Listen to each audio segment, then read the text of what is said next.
అధికారంలో ఉన్నా సరే అధికారంలో లేవనే భావనలో తెలుగుదేశం పార్టీ నాయకులు కార్యకర్తలు ఉన్నారంటూ తెలుగుదేశం పార్టీ ఎమ్మెల్యే సంచలన వ్యాఖ్యలు చేశారు. గుంతకల్ ఎమ్మెల్యే గుమ్మనూరు జయరాం ఆలూరు వెళ్లారు. ఆలూరులోని కీలకమైనటువంటి సమావేశం నిర్వహించారు తెలుగుదేశం పార్టీ నాయకులతో.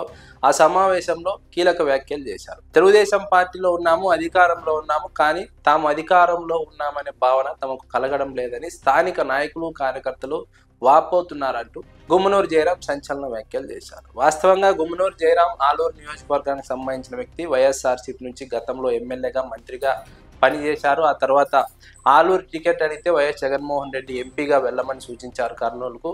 కానీ గుమ్మనూరు జయరాం తెలుగుదేశం పార్టీలోకి వెళ్లారు. తెలుగుదేశం పార్టీలో కూడా ఆలూరులో అవకాశం ఇవ్వకుండా పక్కనే ఉన్న గుంతకల్లులో అవకాశం ఇచ్చారు. గుంతకల్లులో గెలిచారు. గుంతకల్లులో గెలిచినప్పటికీ గుమ్మనూరు జయరాం మనసంతా ఆలూరు పైన ఉంది. ఆలూరు పైన ఫోకస్ పెట్టారు. ఆలూరులో మళ్ళీ పోటీ చేయాలని భావిస్తున్నారు, బలపడాలని భావిస్తున్నారు. ఇన్ఛార్జి పదవి తన అనుకూలమైనటువంటి వ్యక్తులకు లేదా తన తమ్ములకు ఇస్తారని గుమ్మనూరు జయరాం భావించారు.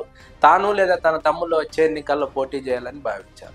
కానీ అనూహ్యంగా తెలుగుదేశం పార్టీ అధిష్టానం గుమ్మనూరు జయరాం కుటుంబీకులకు ఇవ్వకుండా అక్కడ వైకుంఠం జ్యోతిని తెర మీదకి తీసుకొచ్చింది. వైకుంఠం జ్యోతికి ఇన్ఛార్జ్ పదవిని కట్టబెట్టింది. అప్పటి నుంచి తెలుగుదేశం పార్టీలో విభేదాలు మొదలయ్యాయి.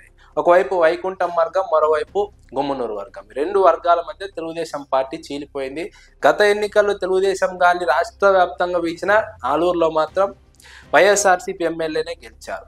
దాదాపుగా గత 25 ఏళ్లుగా ఆలూరులో తెలుగుదేశం పార్టీ జెండా ఎగరలేదంటే అర్థం చేసుకోవచ్చు వైఎస్ఆర్సీపీ అక్కడ ఎంత బలంగా ఉందో. ఇప్పుడు తెలుగుదేశం పార్టీకి గుమ్మనూరు రూపంలో మరొక ఇబ్బందికర పరిణామం ఏర్పడుతోంది. గుమ్మనూరు జయరాం గుంతకల్లులో ఉండడం ఇష్టం లేదు, ఆలూరు కావాలని కోరుతున్నారు. కానీ ఆలూరులో ఇవ్వడానికి తెలుగుదేశం పార్టీ అధిష్టానం సుముఖత వ్యక్తం చేయడం లేదు.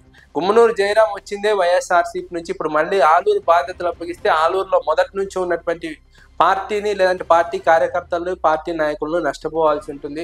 గుమ్మనూరు జయరాం అవసరమైతే మళ్ళీ ఇంకో పార్టీలోకి వెళ్ళిపోతారు. ఇటీవలే ఆయన తమ్ముడు బీజేపీలో చేరారు, మళ్ళీ వెనక్కి వచ్చారు. ఇలాంటి సందర్భంలో గుమ్మనూరును నమ్మి ఆలూరు బాధ్యతలు అప్పగించలేమన్న వాదన తెలుగుదేశం పార్టీ అధిష్టానం వద్ద ఉన్నట్టు తెలుస్తోంది. అందుకే వైకుంఠం జ్యోతికి అవకాశం ఇచ్చారు.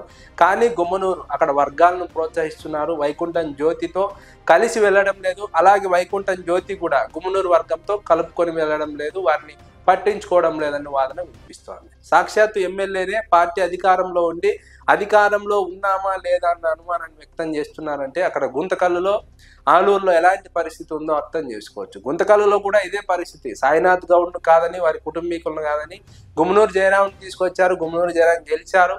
కానీ అక్కడ తెలుగుదేశం పార్టీ మాత్రం బలహీనపడుతోంది. ఎందుకంటే గుమ్మనూరు జయరాం స్థానికుడు కాదు, స్థానికంగా ఆయనకు ఎలాంటి పట్టు లేదు. ఆయనకున్నదంతా ఆలూరులోన. కానీ గుంతకల్లులో ఆయన పట్టు సాధించలేకపోతున్నారు. ఫలితంగా తెలుగుదేశం పార్టీ బలహీనపడుతోంది. వైఎస్ఆర్సీపీ ఇక్కడ బలపడుతోంది. ఆలూరుకు వెళ్తే తనకు సేఫ్ అని గుమ్మనూరు జయరాం భావిస్తున్నారు. అందుకే ఆలూరు పైన ఫోకస్ పెట్టారు. ఆలూరు కావాలని పట్టుబడుతున్నారు. కానీ అధిష్టానం మాత్రం ఆలూరు ఇవ్వడానికి గుమ్మనూరుకు ఒప్పుకోవడం లేదు. అందులో భాగంగా వైకుంఠం జ్యోతికి ఇచ్చారు. అక్కడ గుమ్మనూరు వర్గాన్ని ప్రోత్సహిస్తున్నారు. ఎలాగైనా తనకు కావాలని పట్టుబడుతున్నారు. అధిష్టానం మాత్రం గుమ్మనూరు జయరాంకి ఇవ్వడానికి ససేమిరా అంటుంది. ఫలితంగా గుమ్మనూరు వర్గాన్ని ప్రోత్సహిస్తున్నారు. పార్టీలో ఉండి కూడా అసంతృప్తిని వ్యక్తం చేస్తున్నారు. ఎమ్మెల్యేగా ఉండి అసంతృప్తిని వ్యక్తం చేస్తున్నారు. ఈ నేపథ్యంలోనే గుమ్మనూరు జయరామే ఇటీవల తన తమ్ముడిని బీజేపీలోకి పంపారన్న వాదన కూడా ఉంది. మళ్ళీ వెనక్కి తీసుకొచ్చారన్న వాదన ఉంది. అయితే ఇదంతా తెలుగుదేశం పార్టీకి 2 నియోజకవర్గాల్లో నష్టమే తప్ప లాభం లేదన్న వాదన వినిపిస్తోంది. ఈ 2 నియోజకవర్గాలు తెలుగుదేశం పార్టీకి వచ్చే ఎన్నికల్లో నష్టపోవాల్సి ఉంటుంది. 2 నియోజకవర్గాల్లో వైఎస్ఆర్సీపీ బలంగా ఉంది. 2 నియోజకవర్గాల్లో కూడా విభేదాలు ఉన్నాయి. స్థానికంగా నాయకులకు పట్టు కోల్పోతున్నారు. ఫలితంగా ఇక్కడ వైఎస్ఆర్సీపీకి ఎడ్జ్ ఉంటుందన్న ఒక వాదన వినిపిస్తోంది.